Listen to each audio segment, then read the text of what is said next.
वीर एकलव्य एक ऐसा नाम जिसे महाभारत का सबसे महान धनुर्धर माना जाता है।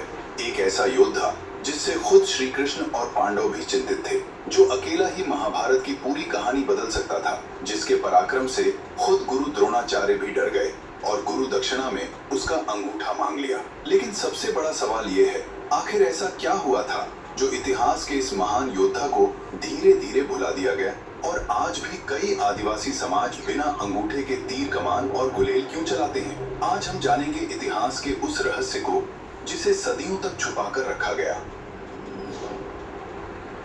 महाभारत एक ऐसा ग्रंथ है जिसे सबसे प्राचीन ग्रंथों में से एक माना जाता है। आपने इस ग्रंथ में अर्जुन का नाम बहुत सुना होगा और उसी कहानी में एक ऐसा योद्धा भी था जिसे अर्जुन से भी महान धनुर्धर माना जाता था, लेकिन धीरे धीरे उसे इतिहास से गायब कर दिया गया।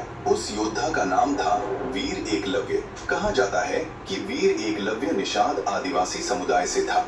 उसके पिता निषादराज हिरण्यधनु श्रृंगवेरपुर के राजा और जरासंध के परम मित्र थे, लेकिन एकलव्य राजमहलों के घमंड में नहीं बल्कि जंगलों की शक्ति में बड़ा हुआ। उसका घर जंगल था, उसकी ताकत प्रकृति थी और धनुष उसकी पहचान। बचपन से ही उसका निशाना बेहद तेज था।